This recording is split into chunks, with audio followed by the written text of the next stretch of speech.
Assalamualaikum warahmatullahi wabarakatuh. Alhamdulillah nahmaduhu wa nasta'inuhu wa nastaghfiruhu wa nastahdihi wa natubu ilaih wa na'udzu billahi min syururi anfusina wa min sayyiati a'malina may yahdihillahu fala mudilla lahu wa may yudlilhu fala hadiya lahu. Asyhadu an la ilaha illallah wahdahu la syarika lah wa asyhadu anna Muhammadan abduhu wa rasuluh la nabiyya ba'dah. Allahumma salli wa sallim ala Muhammad wa ala alihi wa sahbihi wa sallama tasliman katsira. Amma ba'd. Ikhwan dan akhwat sekalian yang dirahmati Allah Subhanahu wa taala, alhamdulillah pada malam hari ini Allah Subhanahu wa taala pertemukan kita dalam keadaan sehat walafiat. Salawat serta salam senantiasa kita berikan pada Nabi kita Muhammad sallallahu alaihi wasallam beserta para kerabat, sahabat dan pengikut setianya sampai hari kiamat nanti. Tema kita adalah ahli ibadah yang masuk neraka. Tema ini diangkat dalam rangka meningkatkan kewaspadaan kita agar kita tidak termasuk ahli ibadah yang kelak di akhirat itu merugi, karena sejatinya ibadah yang dilakukan bisa dijadikan modal untuk menjemput rahmat Allah Subhanahu wa taala, yang karenanya kita terhindar dari api neraka dan kemudian masuk surga. Malah kemudian ternyata kita tidak mendapatkan apa-apa dari ibadah itu, justru malah mendapatkan imbalan yang tidak kita inginkan. Taat beribadah, namun dari ujung semuanya itu akhirnya masuk neraka. Jangan-jangan itu adalah kita. Waliyadzubillah. Saya yakin kita sepakat bahwa tidak satu pun dari kita yang ingin masuk neraka. Buktinya dari kecil sampai detik ini kita berusaha untuk menjadi hamba Allah yang terbaik. Banyak pengorbanan yang telah kita lakukan. Kalau pada akhirnya adalah neraka, tentu ini cukup menyedihkan bagi kita. Saya akan awali pembahasan ini dari hadis Nabi sallallahu alaihi wasallam yang menceritakan tentang bahwa masuk surga dan nerakanya orang itu adalah karena memang takdir Allah Subhanahu wa taala. Dan ini telah ditetapkan jauh sebelum kita lahir. Ada hadis yang diriwayatkan oleh Imam Bukhari dari Abdullah bin Mas'ud. Beliau berkata, haddatsana Rasulullah sallallahu alaihi wasallam wa huwa as-sadiqul masduq Rasulullah SAW pernah bercerita kepada kami, kata beliau,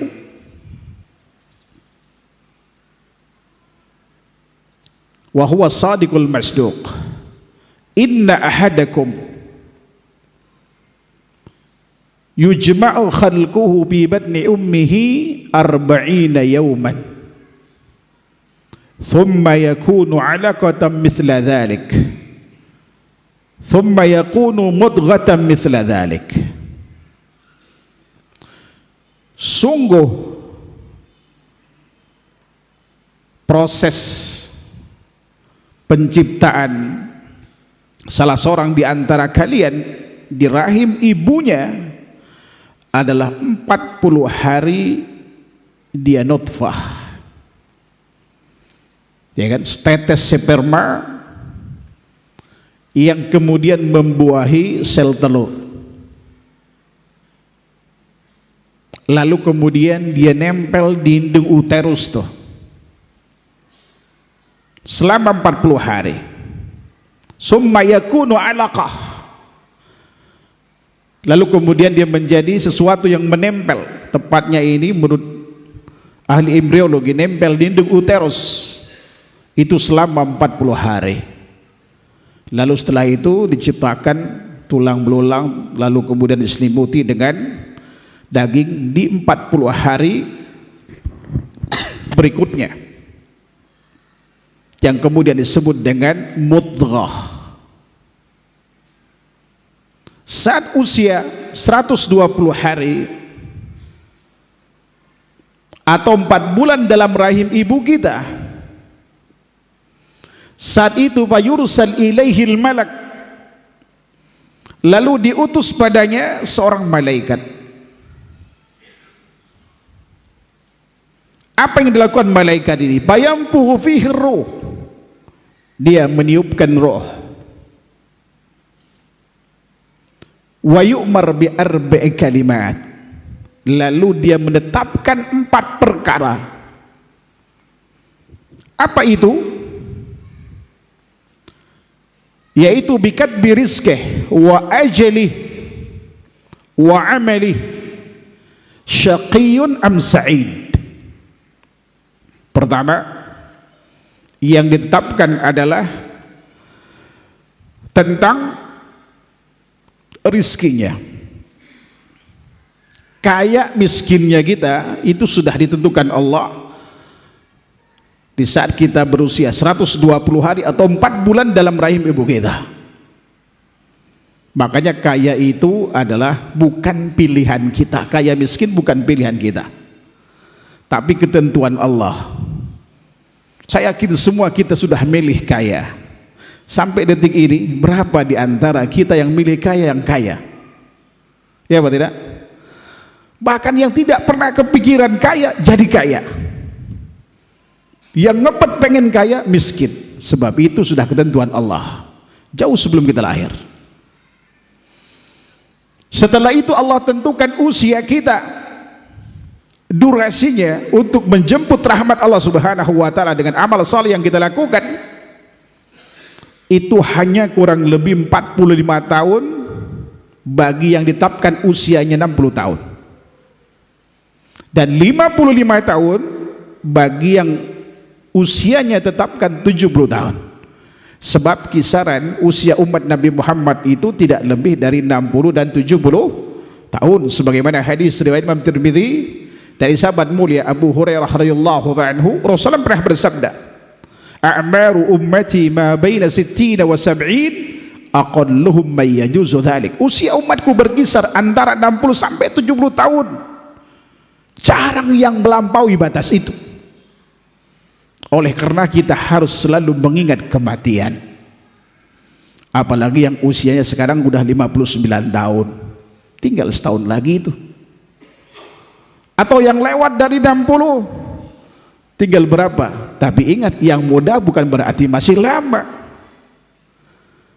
Sebab salah satu tanda akhir zaman, ya kan, salah satu tanda akhir zaman itu apa? Mautul faja'ah, mati mendadak. Itu enggak kenal usia, Pak. Bukankah sekarang sudah anak usia 12 tahun sudah ada yang stroke? Mestinya stroke itu langganan usia yang sudah pensiunan tuh. Tapi sekarang sudah merambah anak muda. Ini artinya sudah semakin dekat masa kematian itu datang pada kita. Kemudian yang ketiga, ditentukan amal yang akan kita lakukan. Apakah maksiat atau taat yang akan kita lakukan? Sudah Allah tentukan. Dan ini diperkuat dalam firman Allah dalam surah As-Saffat ayat 96. Allah berfirman, Allahu khalaqakum wa ma ta'malun. Allah lah yang menciptakan kalian dan apa yang kalian kerjakan.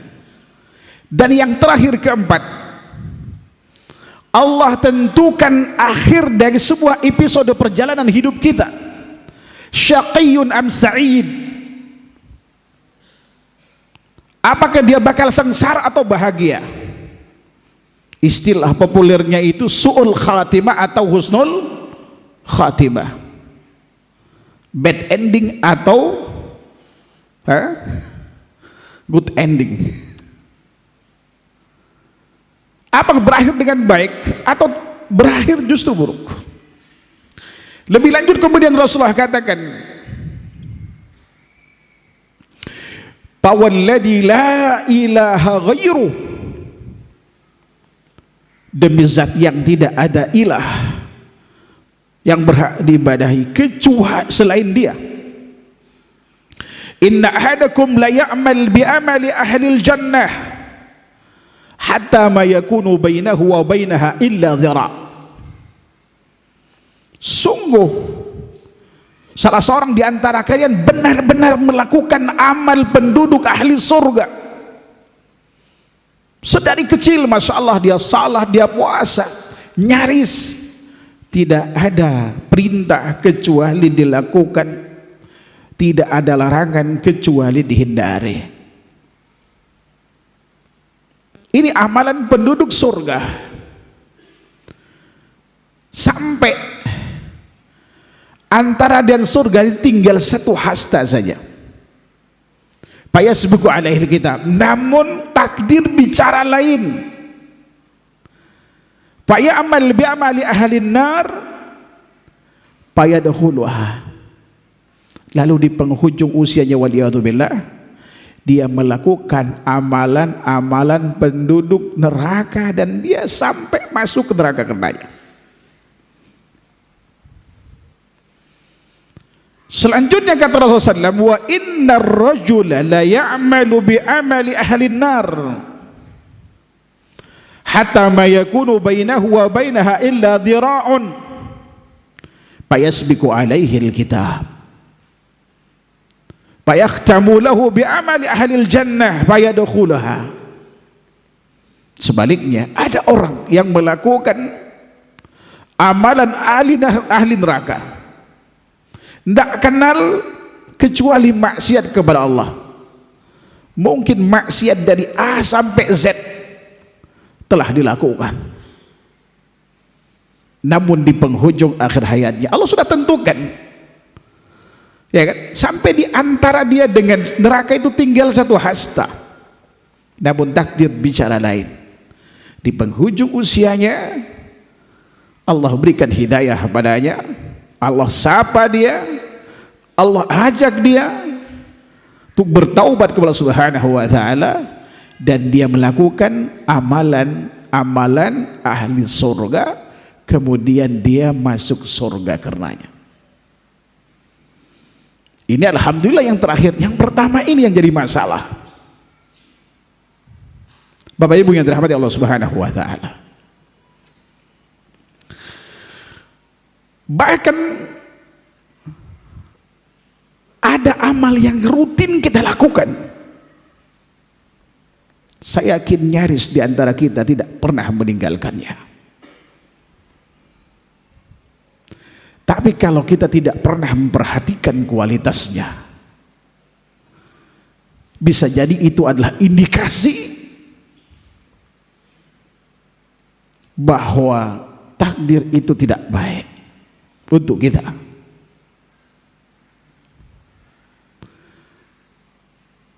contoh kasus misalkan yang paling sering kita lakukan apa? Amal yang nyaris tidak pernah ditinggalkan seumur hidup, sholat 5 waktu.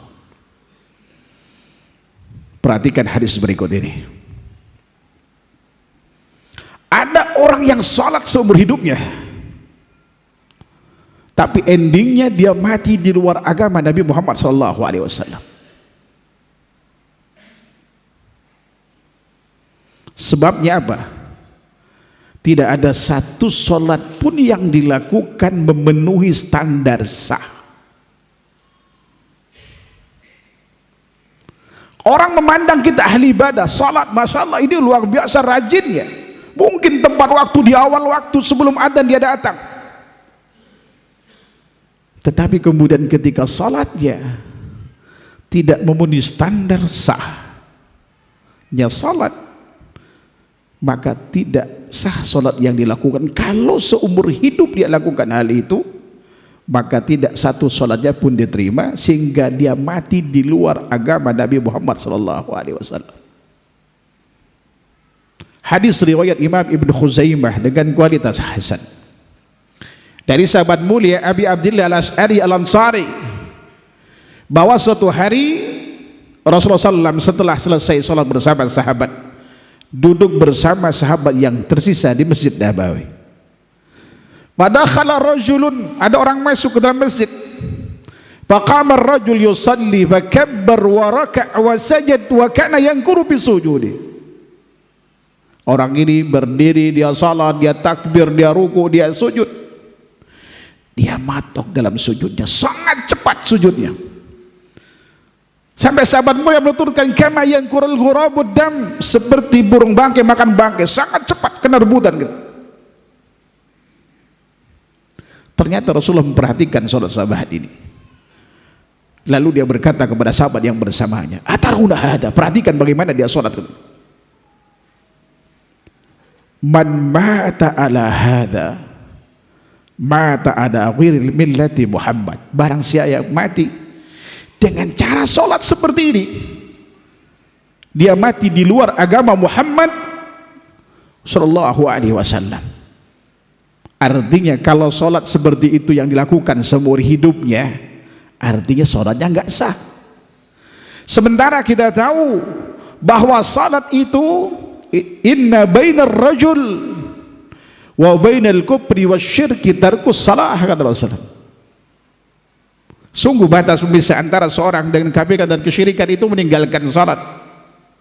Sama ini dengan meninggalkan salat, karena dia melakukan salat tetapi dia tidak pernah salat yang dilakukan itu memenuhi standar sahnya salat itu. Mati dalam keadaan kufur wal iyadu billah.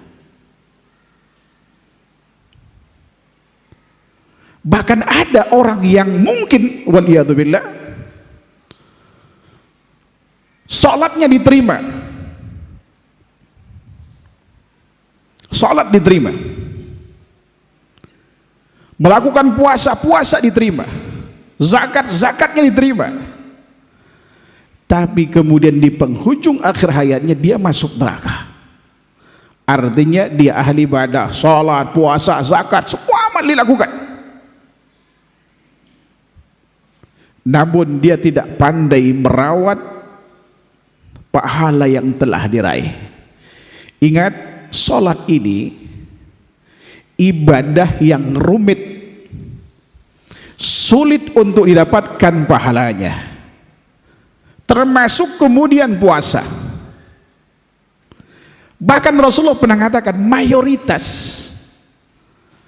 perolehan pahala salat yang didapatkan oleh seorang itu kisaran antara 1/10-nya, ya kan? Paling tinggi adalah separohnya.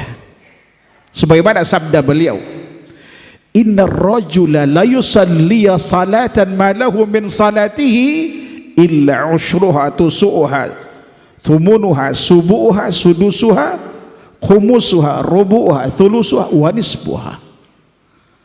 Ada orang yang salat, kata Rasulullah SAW, bagian dari salat yang ia peroleh hanya 1/10, 1/9, 1/8, 1/7, 1/6, 1/5, 1/4, 1/3 separohnya.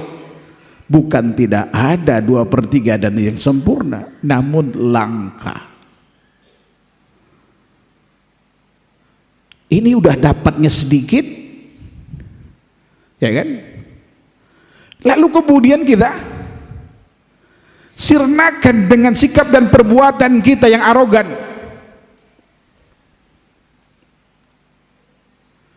Bahkan ada orang yang 60 tahun sholatnya nggak diterima. Ada hadis riwayat Imam Abdul Qasim Al-Asbahani dan hadis yang sama riwayat Imam Abi Dunya. Secara parsial hadis ini dhaif, namun saling menguatkan, terangkat derajatnya menjadi hasan riwayat dari sahabat mulia Abu Hurairah radhiyallahu anhu. Apa kata Rasulullah? Innar rajula yusalli 60 sanah wa ma tuqbal lahu salah la'allahu yutimmu ruku' wa la yutimmu sujud aw yutimmu sujud wa la yutimmu ruku'. Ada orang yang salat selama 60 tahun tapi tidak satu salatnya pun diterima. Mungkin rukunya sempurna, sujudnya tidak, atau sujudnya sempurna tapi rukunya 60 tahun salat enggak diterima. Ya, kalau masih ada sisa waktu, Allah panjangkan usia sampai 70 tahun, masih ada 10 tahun untuk memperbaiki keadaan. Tidak ada kata terlambat. Hatta walau satu salat diterima Allah, maka modal bagi kita untuk menjemput rahmat Allah Subhanahu wa taala.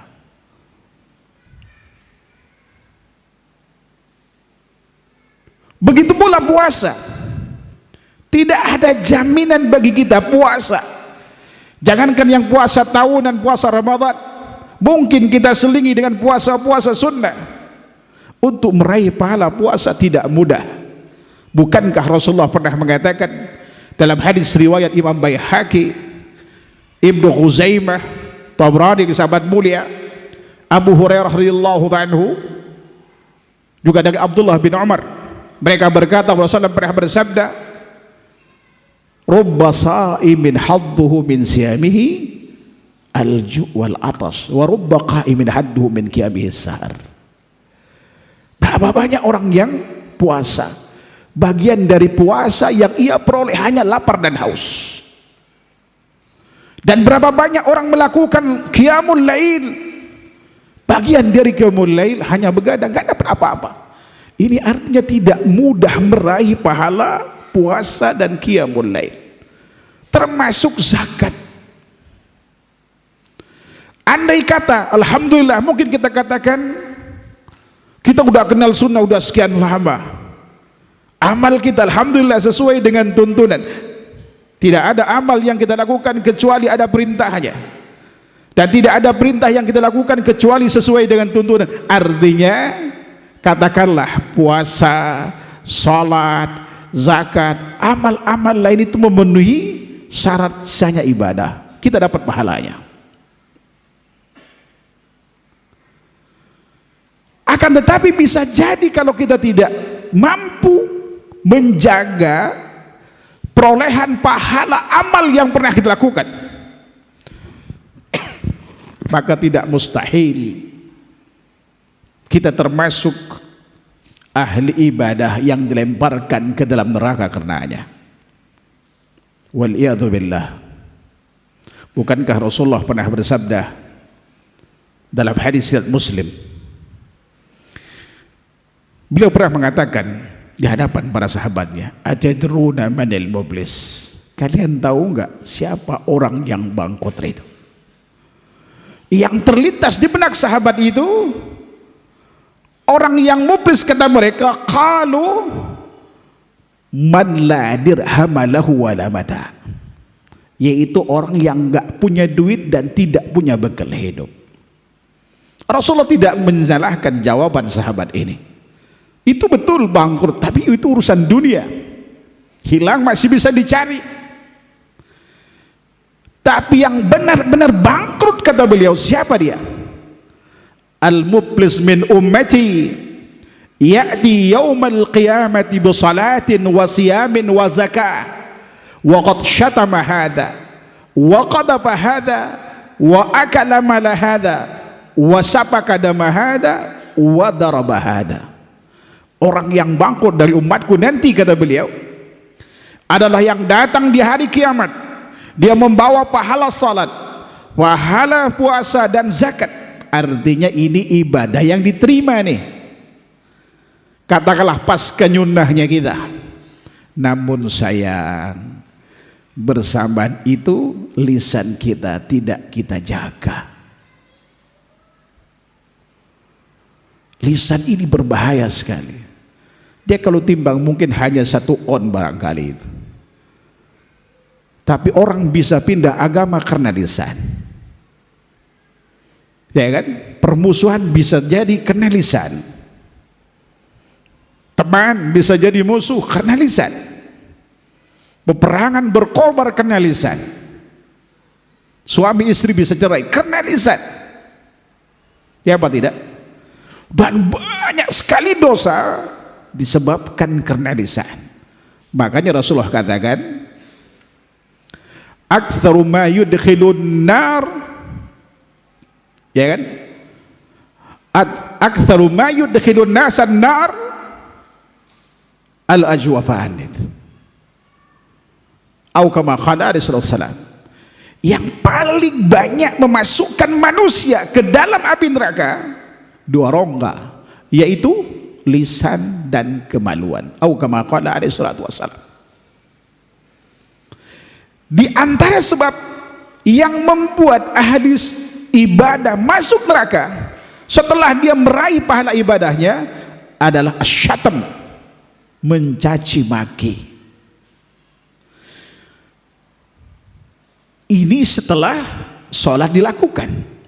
Puasa itu bisa kita tidak dapatkan pahala di saat kita sedang berpuasa mencaci maki orang. Salah satu sebab kenapa mayoritas orang puasa tidak mendapatkan pahala puasanya, di antaranya kena syatam tadi itu. Ada kurang lebih 11, ya kan, maksiat yang bisa menghilangkan kesempatan orang untuk meraih pahala puasanya. Di antaranya syatam tadi. Ada hadis riwayat Bukhari Muslim dari sahabat mulia Abu Hurairah radhiyallahu anhu, Rasulullah pernah bersabda, kullu amal ibni adam lahu illa siyam fa innahu li wa ana ajzi bihi. As-siyamu junnah fa idza kana yaumi shaumi ahadikum fala yarpus yauma idin wa la yasub, kata Rasulullah. Fa in syatama wahad au qatala falyakul inni imruun shaim. Semua perbuatan anak Adam itu adalah miliknya kecuali puasa milikku, aku akan berikan pahala dengannya, kata Allah Subhanahu wa taala. Puasa adalah perisai. Kapan puasa itu perisai? Yang dimaksud ada riwayat Imam Ahmad, ya kan? Rasulullah pernah mengatakan bahwa puasa itu adalah perisai, hisnun hasinun minan nar, itu benteng dari api neraka. Kapan? Apabila seorang di antara kalian puasa, maka jangan lakukan rapas, ucapan yang non sempurna, tidak ngomel, berat ini rasanya, apalagi kita punya anak kecil-kecil, ya kan? Kemudian yang berikutnya adalah apabila ada orang mencaci maki atau ngajak berantem, jangan diladenin. Meladeni orang mencaci maki, kita tidak mencaci maki, orang mencaci maki kita lalu kita balas, itu termasuk orang yang tidak mendapatkan pahala. Apalagi kita yang caci maki ini. Andai kata amal ini diterima oleh kita pahalanya, lalu setelah kita melakukan puasa, salat, zakat, kita melakukan syatam,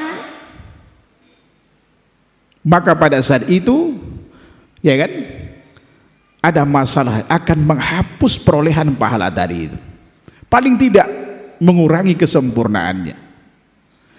Yang kedua, waqadha fahada, dia menuduh orang lain berzina. Hati-hati ya, dulu sempat ada artis tenar gitu ya, lalu dipublikasikan oleh media, nikahnya baru 1 bulan, hamilnya udah 3 bulan. Ibu-ibu di kajian pada nanya, gimana hukumnya Pak Ustadz itu? Saya bilang dia seorang artis, bisa jadi dia tidak berzina, bisa jadi dia nikah sebelum dipublikasikan oleh media, udah disetting sedemikian rupa supaya dia tenar kan, menjaga popularitasnya, karena suaminya orang muslim. lalu kemudian dipublikasikan setelah pernikahan 1 bulan, mungkin 2 bulan sebelumnya sudah nikah dia. Tidak mustahil itu. Kalian sudah menuduhnya berzina, bisa jadi dia masuk surga karena kalian. Atau memakan harta orang lain dengan batil. Hati-hati ini, mungkin dulu pada saat SMP, SMA, ya kan, makanan di kantin nggak dibayar, cari mulai sekarang. Jangan kemudian antum anggap sepele, kan cuma 1.000 Pak Ustadz, kan cuma 5.000. Ingat, di akhirat nggak ada balasan duit, ya kan, bayar 1.000, 2.000, nanti itu yang dibayar dengan apa? Dengan amal kebaikan kita, kalau kita punya amal saleh. Atau istri yang suka ngambil duit suami, hati-hati. Yang paling banyak adalah masalah warisan. Warisan tidak dibagi secara syar'i, sehingga anak perempuan disetarakan dengan anak laki-laki, itu menzalimi anak laki-laki. Ingat, dalam harta nggak dikenal ini punya kakak, ini punya saya, nggak kenal saudara dalam harta, kecuali orang tua kepada anaknya. Anta wa maluka li abik, kata Rasulullah SAW pada seorang anak, kamu dan hartamu itu milik orang tuamu. Boleh kita, orang tua minta atau ngambil tanpa izin dari anak kita, walaupun secara etika itu tidak etis. Tapi kalau suami pada istri, ini hati-hati. Atau antum yang dikasih amanah kepala sekolah atau apapun, apalagi yang korupsi ini, hati-hati. Antum untung di dunia, pahala sholat, puasa, zakat, nanti akan ditransfer kepada orang yang dirugikan. Wasapaka damahada, dosa berikutnya apa? Yang keempat, dia telah menumpahkan darah si fulan. Hati-hati, apapun profesi antum, harta antum jadi intel,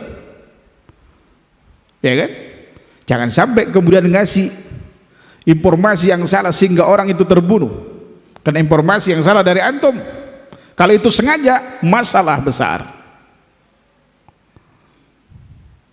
Ya kan, profesi intel itu mulia karena menjaga keamanan negara. Tapi kalau diselewengkan atau pesanan ditumpangi, itu berbahaya. Atau memukul orang yang tidak bersalah. Mungkin bawaan kita, sopir kita main kemplang aja gitu ya, hati-hati. Mungkin tidak bisa melawan, tapi di akhirat kelak dia akan kemudian yang menghinakan kita. Kemudian apa kata Rasulullah SAW? Fa'utiya hada min hasanati. Maka si fulan ini yang telah dicaci makinya, dituduh berzina ini, dapat limpahan apa? Pahala kebaikan. Wa hadza min hasanati. Si fulan juga dapat pahala kebaikannya. Fa in faniyat hasanatuhu, kalau pahalanya udah habis alias bangkrut, qabla ayyuqda ma'ali, sebelum selesai diadili, ya kan, dosa yang ia lakukan, paturihat alaihi khatayahum summa turiha binnar. Maka dosa-dosa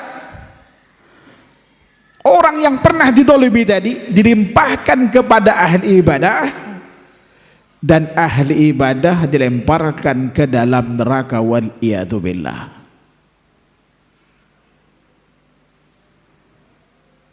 Ini amal yang sering kita lakukan.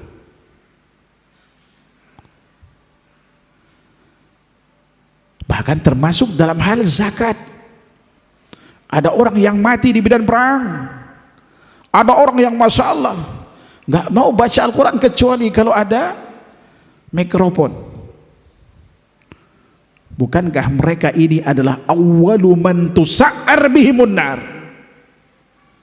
Pertama kali neraka itu dinyalakan itu karena mereka ini. Orang yang berjuang di jalan Allah supaya dibilang pemberani.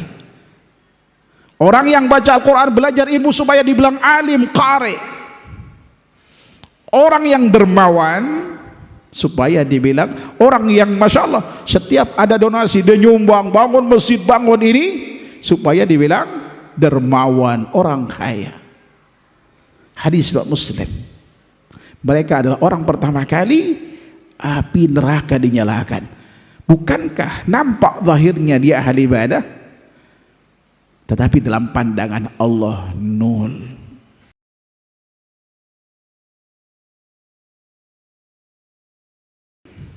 Bismillahirrahmanirrahim. Assalamualaikum warahmatullahi wabarakatuh. Bismillah. Wassalatu wassalamu ala Rasulillah wa ala alihi wa sahbihi wa mawala ma ba'd. Pada penjelasan tadi ya bisa disimpulkan bahwa berdasarkan hadis-hadis yang ada, ternyata memang ada ahli ibadah yang pada akhirnya kemudian masuk neraka, waliyadzubillah. Mudah-mudahan kita tidak termasuk mereka.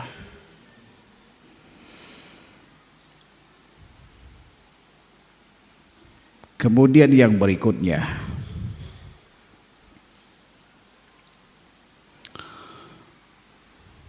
adalah umat Nabi Muhammad sallallahu alaihi wasallam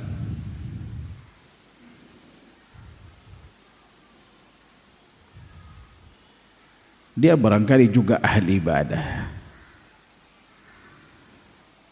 tetapi ibadah yang dilakukan tidak sesuai dengan tuntunan Rasulullah sallallahu alaihi wasallam.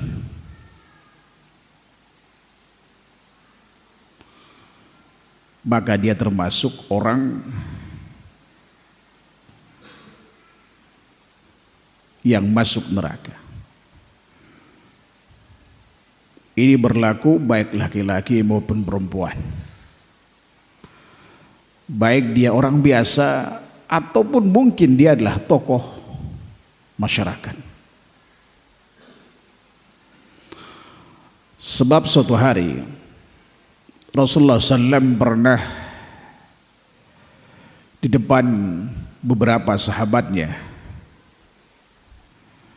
beliau pernah mengatakan, kullu ummati yadkhulunal jannah. Semua umatku, kata beliau, berpeluang masuk surga. Ini kabar gembira. Sahabat sangat senang karena ini yang diharapkan oleh mereka. Dengan kabar ini berarti seluruh pengorbanan para sahabat pasca Islamnya itu tidak sia-sia. Bayangkan mereka telah mengorbankan, ada yang pisah dengan keluarganya, ada yang kehilangan hartanya, bahkan kemudian pada akhirnya mereka hijrah ke Habasah 2 kali dan kemudian hijrah ke Madinah. Mereka mempertaruhkan jiwa dan raga, harta dan nyawa dalam rangka meraih kesempatan untuk masuk surga itu. Senang ketika mendengar pernyataan ini.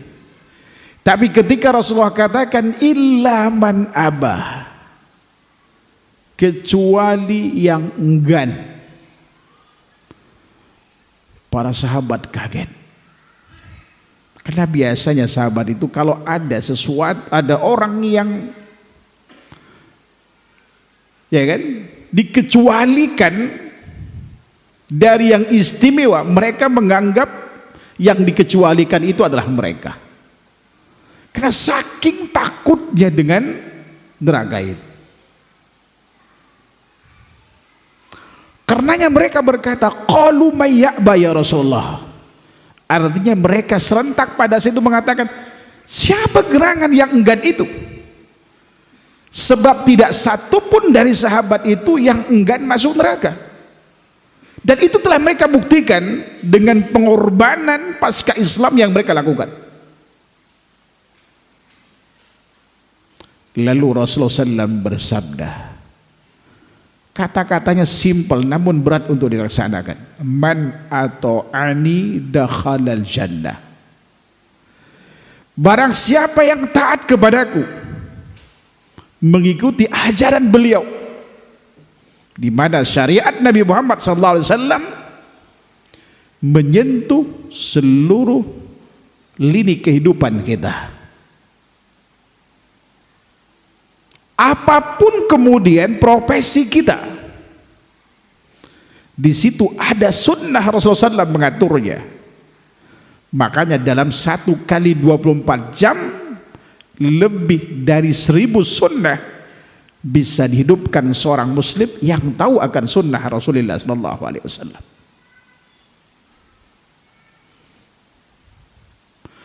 Orang yang sanggup melakukannya, maka ada keistimewaan di balik ketaatan ini, yaitu berupa peluang, yaitu masuk surga.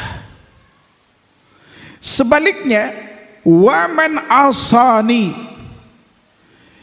yang bermaksiat kepadaku, kata Rasulullah, tidak mau mengikuti sunnah Rasulullah SAW,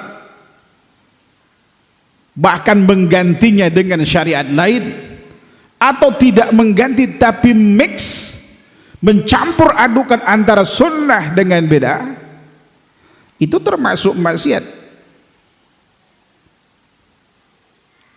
Dan ini ada peluang yang dikecualikan dari umat Nabi Muhammad yang masuk surga. Kalau nggak masuk surga kemana? Walau barangkali tidak kekal, paling tidak membuat perbuatannya itu mampir. Apalagi kalau maksiat itu mengganti syariat Nabi Muhammad dengan syariat yang lain, bisa kufur, bisa kekal di neraka, waliyadzubillah. Sebab Islam ini adalah sudah sempurna, tidak perlu penambahan, tidak pula pengurangan, dan telah dinyatakan oleh Allah Subhanahu wa taala sudah final. Al-yauma akmaltu lakum dinakum wa atmamtu alaikum ni'mati wa raditu lakumul Islam madinah. Pada hari ini telah kusempurnakan bagi kalian agama kalian, telah kuampungkan nikmatku atas kalian, dan telah kurestui Islam sebagai agama kalian.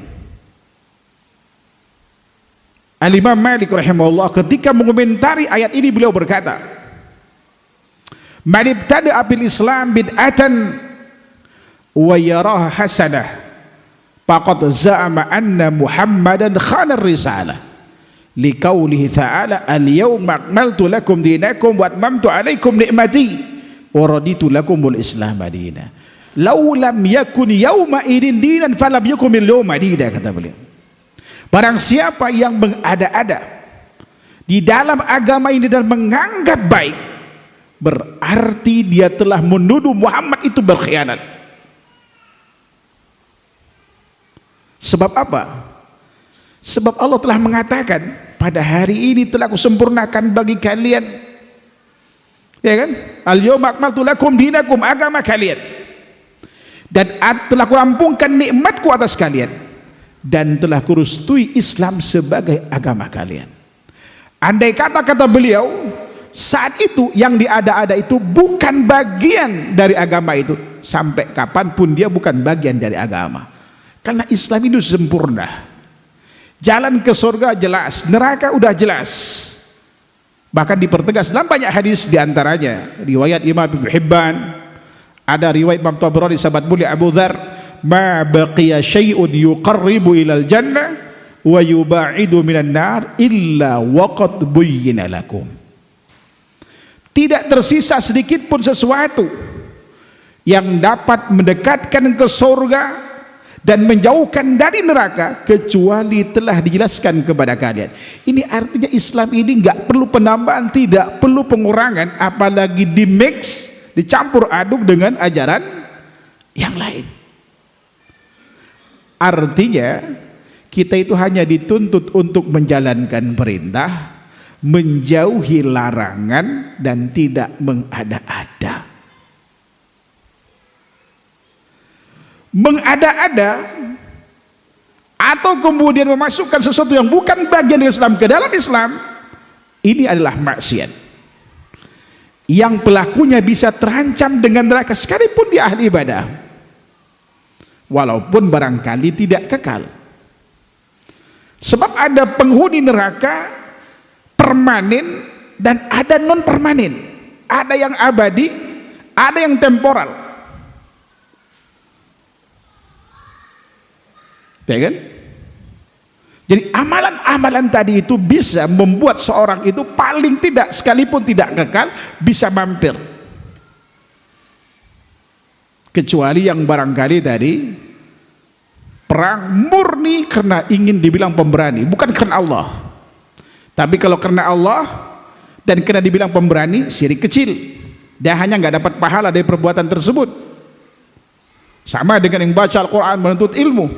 Tapi kalau dia melakukan amal itu murni karena ingin dibilang qari, dibilang alim dari menuntut ilmunya, murni, dia bukan karena Allah, murni karena ingin dibilang pemberani, murni karena ingin dibilang dermawan, maka itu termasuk syirkul akbar.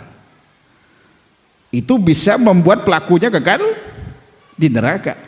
Tapi dia karena Allah dan karena selain Allah, syirkul asghar, konsekuensinya hanya amal itu yang tidak mendapatkan pahala, kecuali barangkali sholat tadi. Ini yang masalah dengan sholat. Sebab ada sahabat mulia Abdullah bin Syakik,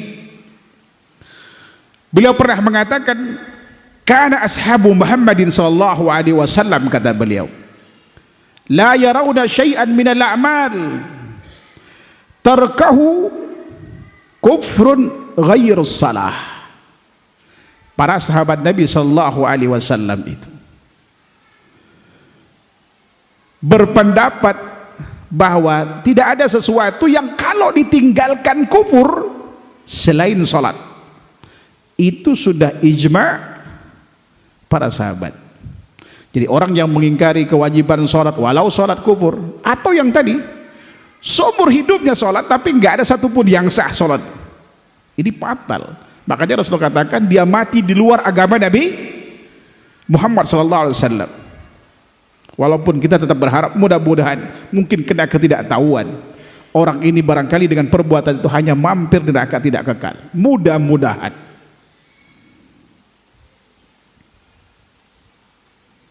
Ya kan? Bapak Ibu yang dirahmati Allah Subhanahu wa taala. Jadi ahli ibadah bisa saja kemudian terancam dengan neraka ketika dalam hidupnya dia masih melakukan, ya kan, perbuatan-perbuatan yang dilarang oleh Rasulullah SAW. Di antara yang paling banyak itu adalah perbuatan bid'ah, mengada-ada dalam agama. Ini sangat berbahaya.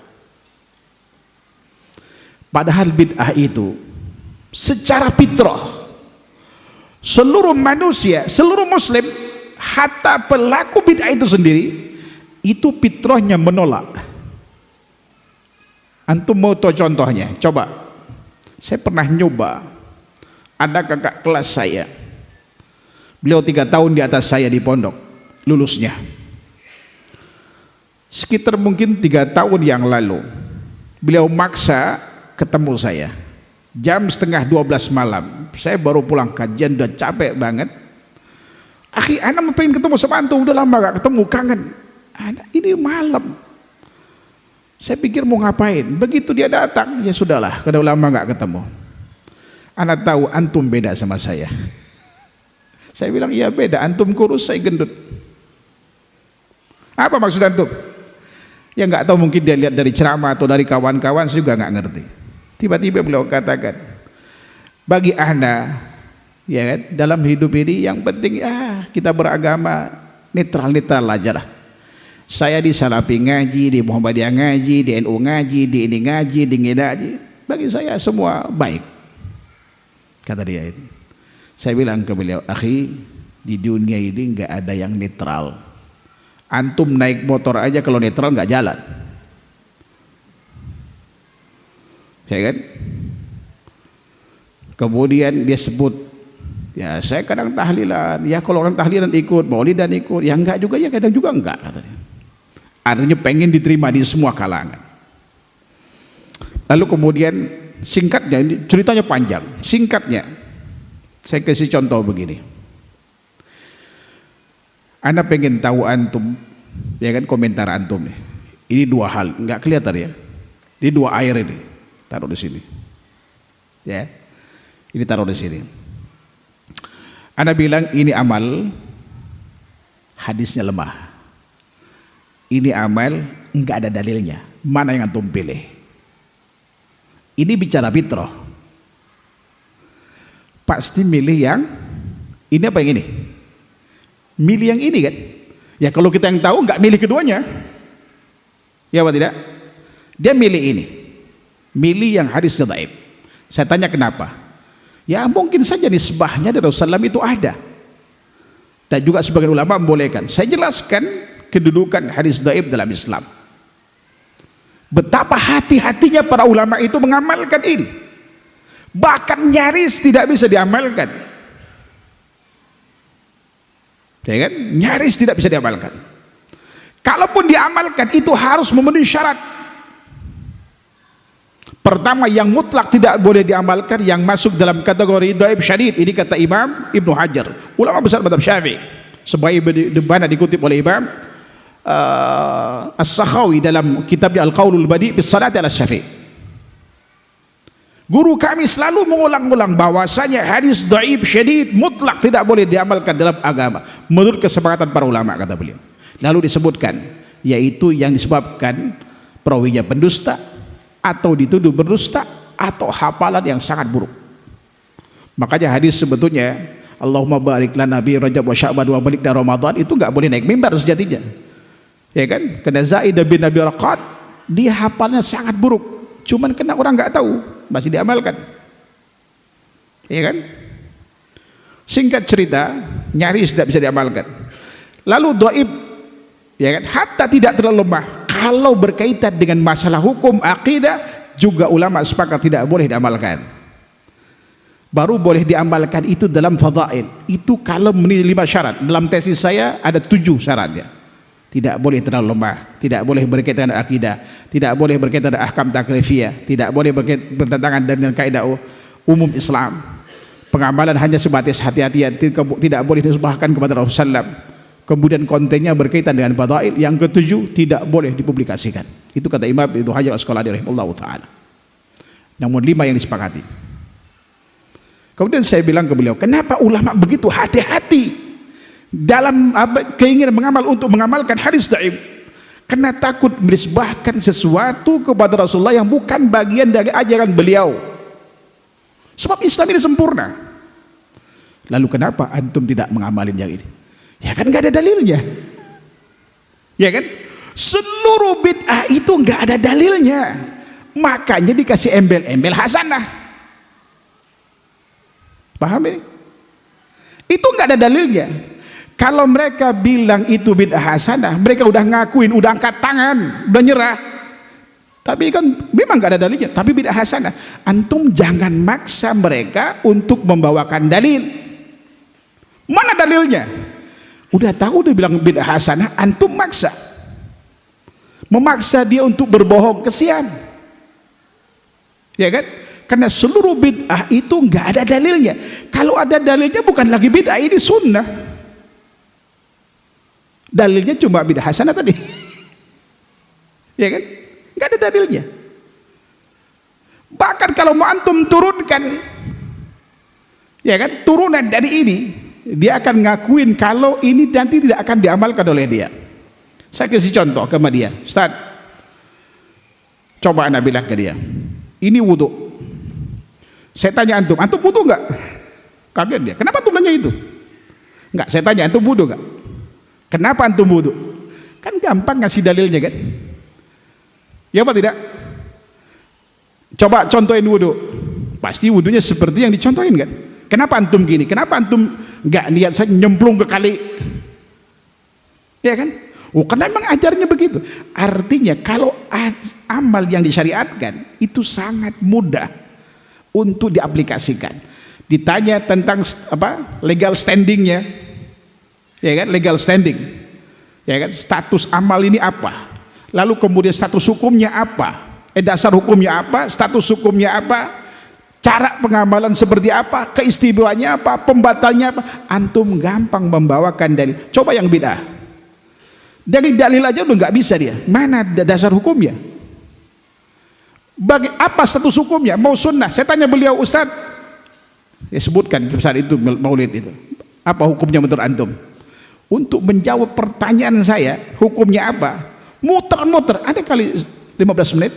Saya bilang, antum paham gak pertanyaan saya? Jangan-jangan saya salah nanya. Antum gak paham, saya pakai bahasa Indonesia. Coba langsung kemudian, oh menurut ana sih sunnah katanya, menurut ana, menurut saya haram. Sekarang saya tanya antum, kenapa antum sampai kesimpulan sunnah? Untuk menentukan status hukum suatu amal itu harus ada dalil. Kalau nggak ada dalil, nggak mungkin muncul hukum ahkam taklif, itu harus ada dalil. Makanya kaidahnya mengatakan al aslu bil amri lil wujub illa ma dalil al akhirah, bahwa asal dari suatu perintah itu adalah wajib sampai ada dalil yang menyelisihinya. Bagaimana antum mengatakan ini sunnah? Lalu saya tanya, bagaimana caranya? Saya sebutkan, ya kan, bacaan yang familiar yang di Indonesia, salawat Barzanji itu baru ada 916 tahun setelah maulid itu dilakukan. Mana mungkin ada amal disyariatkan 906 tahun yang lalu baru caranya dibuat belakangan.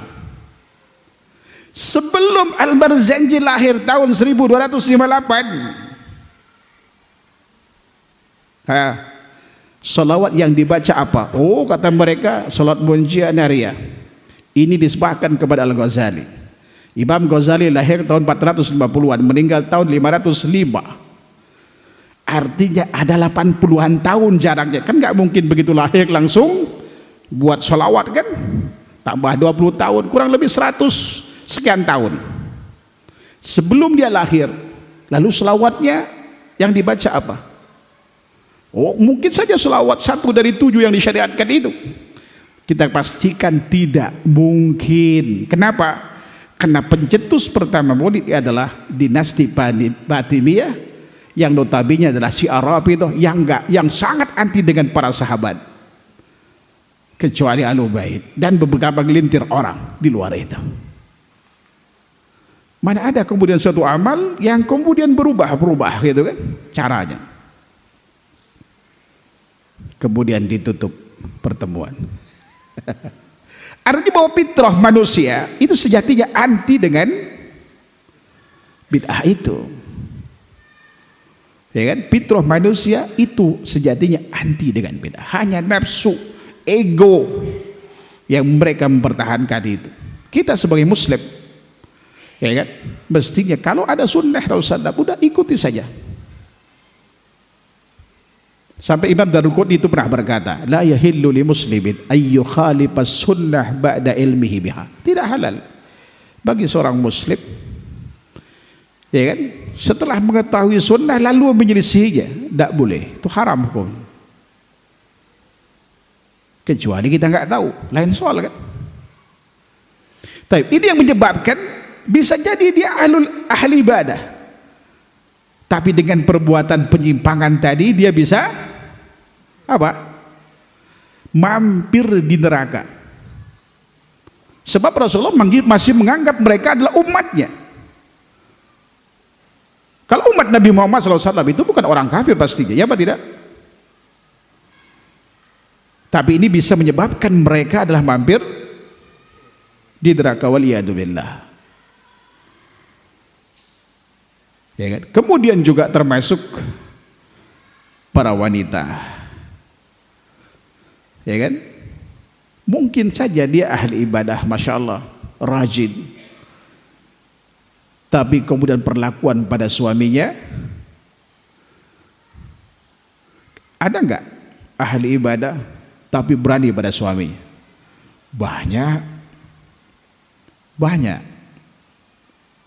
Hati-hati. Sebab Rasulullah katakan, ada hadis Muslim, banyak sekali riwayat terkait dengan ini. Ketika Rasulullah naik pada saat Isra dan Mi'raj itu, diperlihatkan neraka, dan ternyata mayoritas penghuninya adalah wanita. Pada suatu hari ketika pada saat sholat Id, beliau melintasi sekumpulan wanita dan beliau berkata kepada mereka, inni uritu kunna aktsar ahlin nar. Sungguh aku telah diperlihatkan bahwa kalian adalah mayoritas penduduk neraka. Qulna, mereka berkata, Bagaimana ya Rasulullah? Karena apa? Dosa apa? Sebab apa? Kami menjadi mayoritas kaum wanita menjadi penghuni neraka. Apa jawaban beliau? Kafarnal ashir wa kasratul la'an. Anda mudah mengingkari kebaikan suami.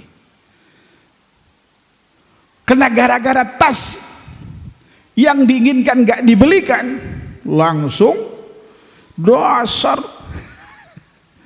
ya kan, si pelit, sumpah serapah itu muncul pada suami. Sumpah serapah, syatam, pahala sholat transfer ke suami itu kalau punya pahala, ya apa tidak? Mengingkari kebaikannya, apalagi melaknatnya, menyebabkan mereka masuk neraka walau tidak kekal. Karena ini tidak termasuk apa? Dosa besar, iya, tetapi yang tidak mengeluarkan mereka dari Islam. Bahkan ada seorang wanita, ini dalam riwayat Imam Ahmad, datang menjumpai Rasulullah SAW untuk suatu keperluan. Setelah selesai mulai hajatnya, Rasulullah berkata kepadanya, adatu zaujin anti, katanya, apakah Anda punya suami? Beliau menjawab, na'am ya Rasulullah. Aina anti minhu? Di mana posisi Anda, atau bagaimana perlakuan Anda terhadap suamimu itu atau darinya? Beliau katakan, saya berkhidmat semampu yang saya bisa lakukan. Kemudian beliau berkata, unduri, perhatikan, kata beliau, di mana posisi Anda dari suami Anda itu, karena dia adalah naruki wa jannatuk. Karena suami itu bisa menjadi surgamu, bisa juga menjadi sebab kau masuk neraka. Jadi seorang wanita yang berkhidmat pada suaminya, lelah memang, membosankan iya, tapi di balik itu suamimu adalah pintu surgamu. Pembangkangan, apalagi nuzus seorang istri terhadap suaminya, apalagi mengingkari, ya kan, kebaikannya, adalah menjadi sebab dia menjadi sebab pintu neraka baginya. Waliyatubillah. Tetapi bagi yang taat, masya Allah, dia masuk surga dari pintu mana yang ia suka. Bukankah Rasulullah mengatakan, apabila seorang wanita sholat lima waktunya, puasa Ramadannya, dan mentaati suaminya dan menjaga kehormatannya, maka dia akan masuk surga.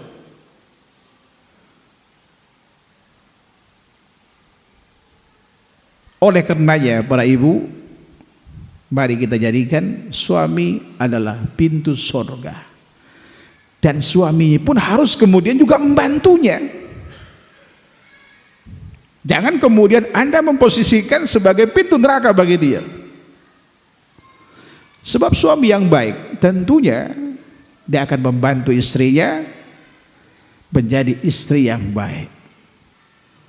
Karena baik tidaknya istri sangat tergantung pada figurnya. Walaupun itu tidak semuanya, mayoritas begitu. Begitu suaminya baik, insya Allah istri itu masya Allah. Kalau kita baik, coba antum suka kasih hadiah, sanjung, ya kan, beri perhatian, hargai. Ketika dia ngomong misalkan didengarkan, jangan kemudian antum main HP terus gitu. Ya kan? Seharian masalah dia di rumah, apalagi dia punya anak kecil, kan nggak bisa ngomong. Seharian dia nggak ngomong. Begitu antum datang, dia pengen curhat, pengen cerita tentang perkembangan anak, tiba-tiba antum ngantuk, mohon maaf, taruh tidur. Ya kan? Bisa jadi awalnya istri sabar, lama-lama dongkol juga, Pak. Apalagi kemudian tidak menghormati keluarganya. Hormatilah keluarganya. Ambil hatinya. Perempuan itu gampang ditaklukkan sebenarnya. Ya kan? Mohon maaf, dan mudah juga di PHP, tapi jangan di PHP. Sesekali belikan tas yang mahal gitu kan. Biar dia senangin. Insya Allah kalau antum belikan itu sesekali. Ya kan? Insya Allah dia akan menjadi istri yang taat. Saling melengkapi karena beliau Masya Allah.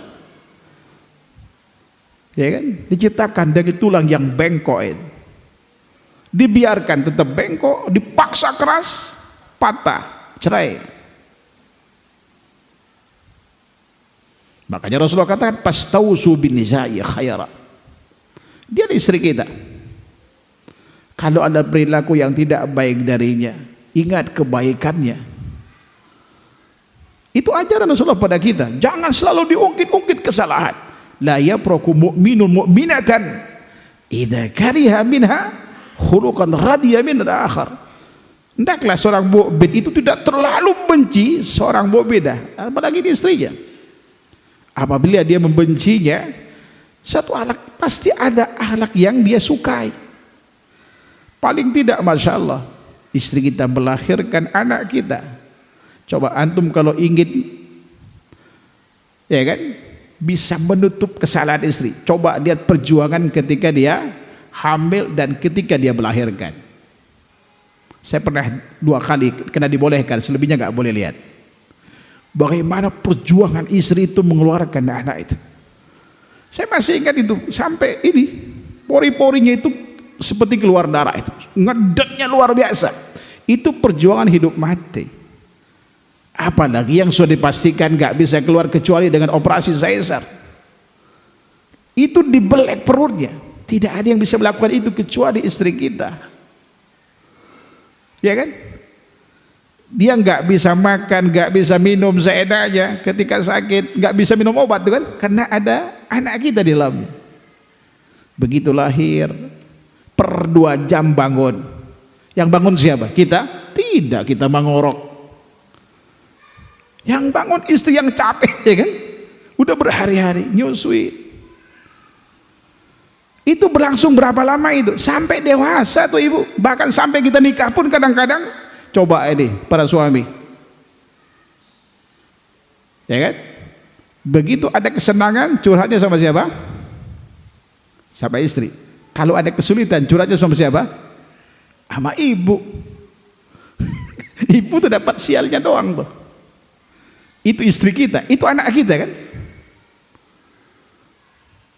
Paling yang kita tanya, sok rajin nanyain sholatnya. Bah, udah sholat belum? Artinya udah 40 hari belum? Itu yang ditanya. Ya kan? Apalagi 1 kali 24 jam. Coba antum kerjain kerja di istri 1 kali 24 jam. Mampu atau tidak? Saya pernah lakukan, gak mampu. Nyebokin anak, mandiin anak, ngepel, ya kan, nyuci piring, masak, gak kan ada yang sanggup laki-laki.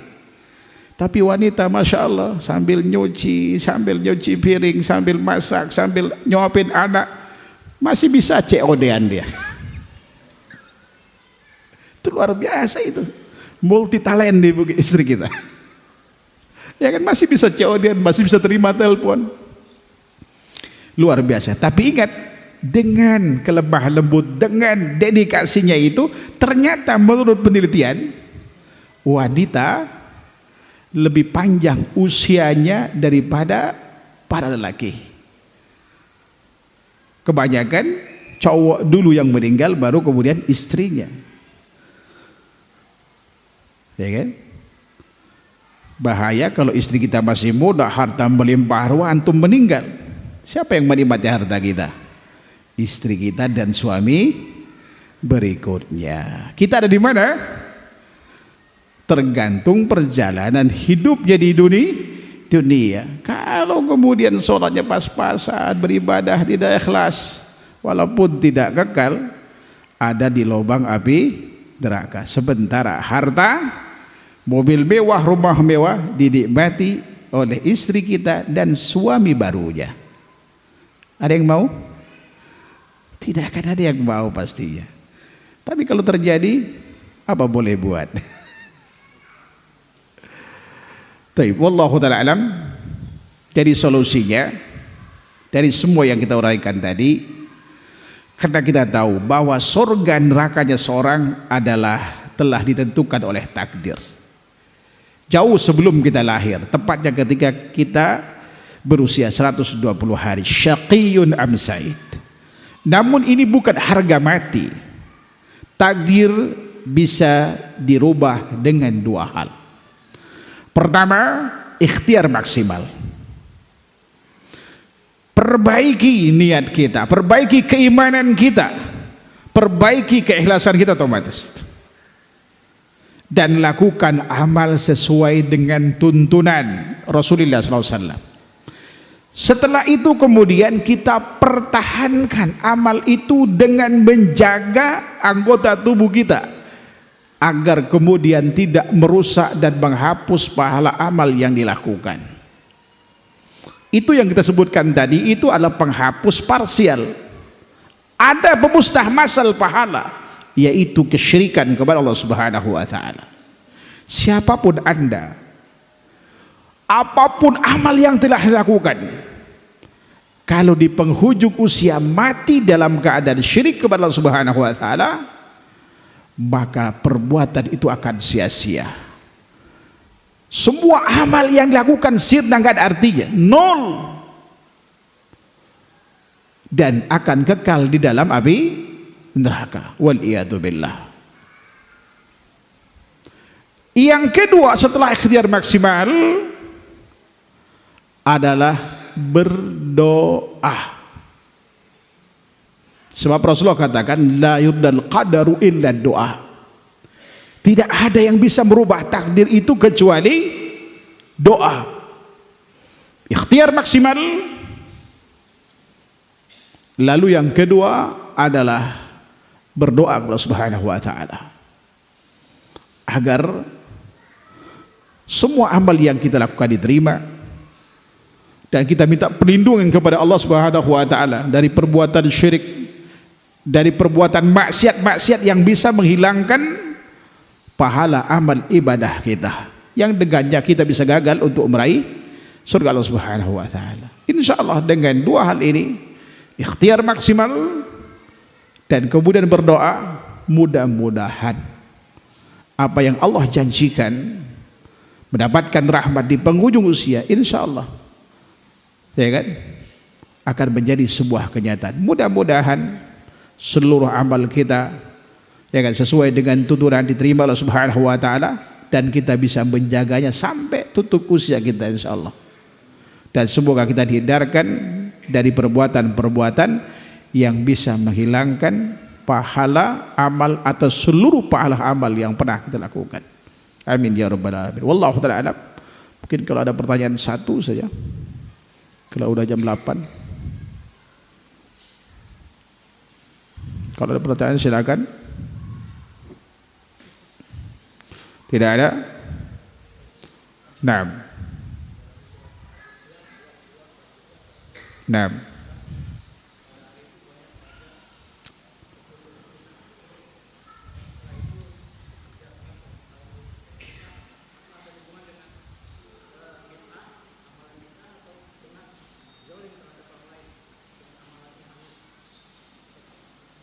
Gimana tadi?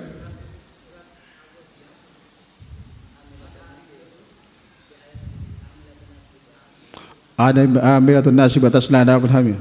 Terus komen. Pertanyaannya,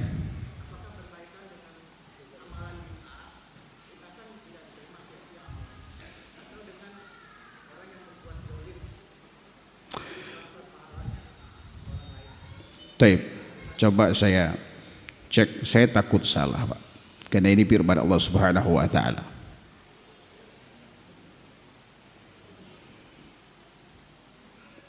Wujuhu yaumaidin khashi'ah, ini yang dimaksud. Amilatun nasibah tasla nar hamiyah tusqa min ainin aniyah.